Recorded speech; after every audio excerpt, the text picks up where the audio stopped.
தாரை தப்பட்டைகள் முழங்க ஊர்வலமாகவும் மாட்டு வண்டிகளில் ஊரெங்கிலும் வலம் வந்தும் பல்வேறு அரசியல் கட்சி வேட்பாளர்கள் தங்களது வேட்புமனுக்களை தாக்கல் செய்தனர். வேட்புமனு தாக்கலின் போது நிகழ்ந்த சுவாரஸ்யமான சம்பவங்களை இந்த தொகுப்பில் பார்க்கலாம்.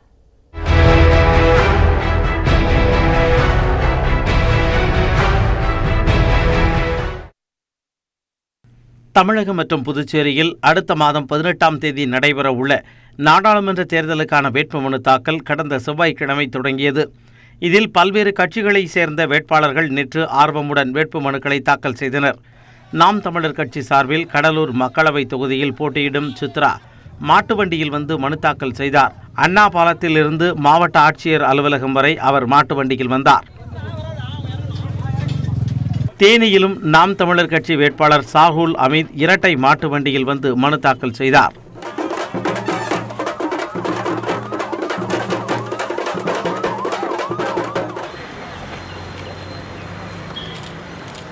இதேபோன்று மயிலாடுதுறை மக்களவை தொகுதிக்கு போட்டியிடும் சாமிதுரை என்ற விவசாயி கையில் ஏர்கலப்பையுடன் மனு தாக்கல் செய்ய வந்தார். நிலம் நீர் பாதுகாப்பு இயக்கத்தின் சார்பில் இவர் போட்டியிடுகிறார்.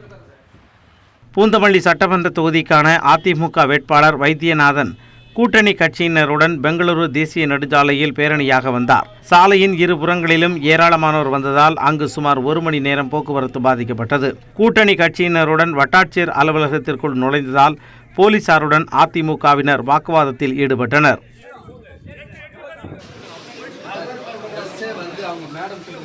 விருதுநகரில் முன்னாள் அதிமுக உறுப்பினர் சுயேட்சையாக நிற்பதற்கு வேட்புமனு தாக்கல் செய்ய வந்தார்.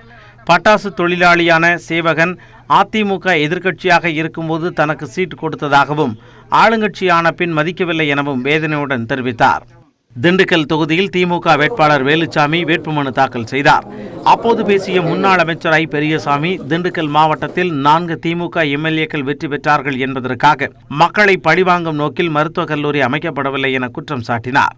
இதேபோன்று பாமக வேட்பாளர் மற்றும் நாம் தமிழர் கட்சி வேட்பாளரான நடிகர் மன்சூர் அலிகானும் வேட்புமனு தாக்கல் செய்தனர்.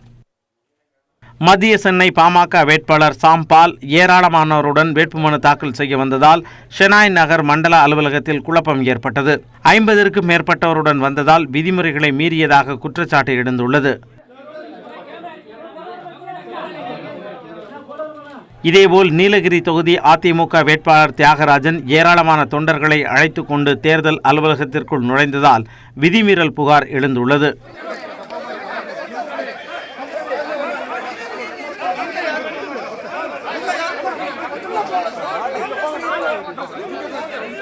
திருவள்ளூர் தொகுதியில் போட்டியிடும் இந்திய குடியரசுக் கட்சி வேட்பாளர் ரவி என்பவருக்கு ஆதரவாக நடிகர் பவர் ஸ்டார் சீனிவாசன் தேர்தல் அலுவலகத்திற்கு வருகை தந்திருந்தார்.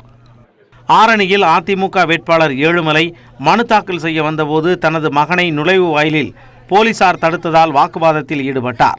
மேலும் கூட்டணி கட்சிக்காரர் ஒருவரை தரக்குறைவாக திட்டியதால் அங்கிருந்தவர்கள் அதிருப்தியடைந்தனர்.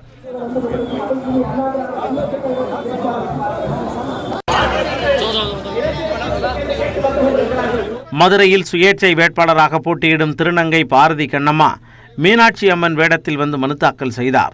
மத நல்லிணக்கத்தை வலியுறுத்தும் வகையில் அவருடன் வந்த திருநங்கைகள் வேடமிட்டிருந்தனர்.